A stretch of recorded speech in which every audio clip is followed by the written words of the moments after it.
Some more, Mika. The real damage is leaders across the world are seeing how weak and how pathetic this president can be as a leader, how he's one of the weakest presidents. We've had 45 presidents.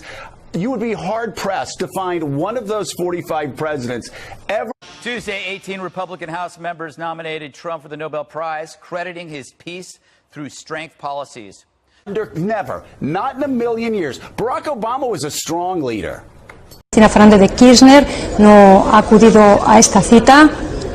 Están viendo ahí al presidente.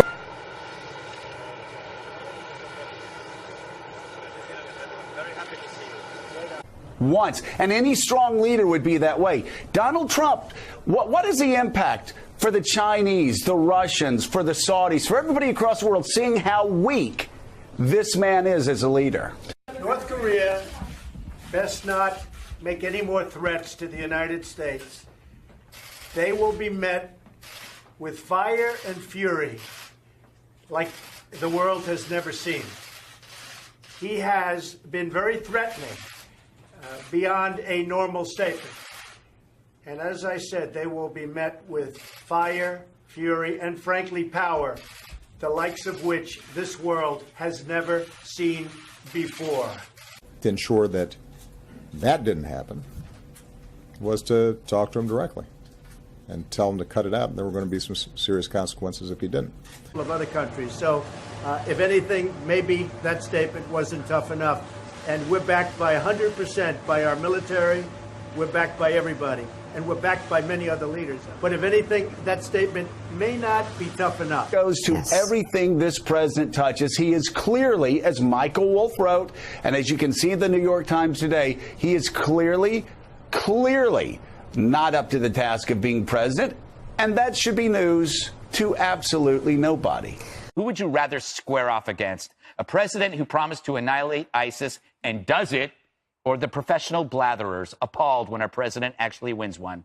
Oh, sure. And, I understand a lot of people don't like Donald Trump, don't like his style, and don't like some of the things that he does. But they have to love the fact that he has run completely against conventional wisdom, turned it all on its ear. Remember Election Day when Paul Krugman said that the doom and gloom scenario for the economy that he laid out, it was never going to stop collapsing, all because of Donald Trump.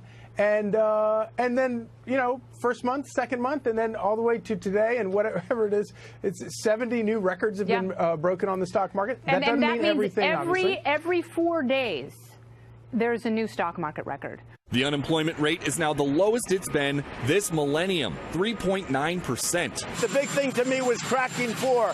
That hasn't been done in a long time. 164,000 jobs were added last month. Impact on putting Americans back to work, and that's exactly what we see in American business as well. Shovel ready was not as shovel ready as we expected. The big headline here, 3.9%. That is our nation's unemployment rate, and that is the lowest rate since back in December 2000 during the dot-com years.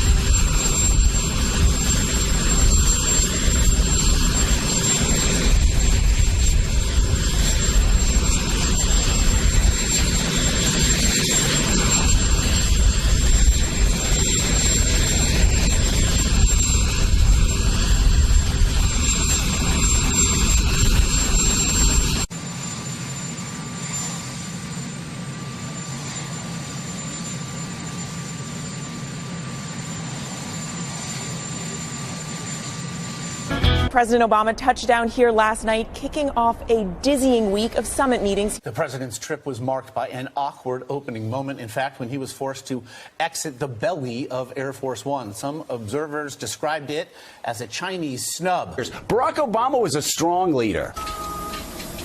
Every head of state visiting China for the G20 summit was greeted with pomp and circumstance the moment their plane doors opened. But President Obama's arrival did not go smoothly.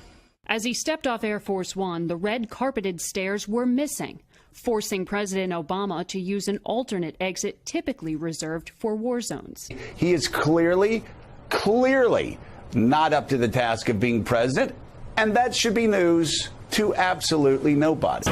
President Trump in China tonight. He's there to talk trade and the North Korean nuclear threat. In China, a lavish red carpet welcome for President Trump, complete with honor guards.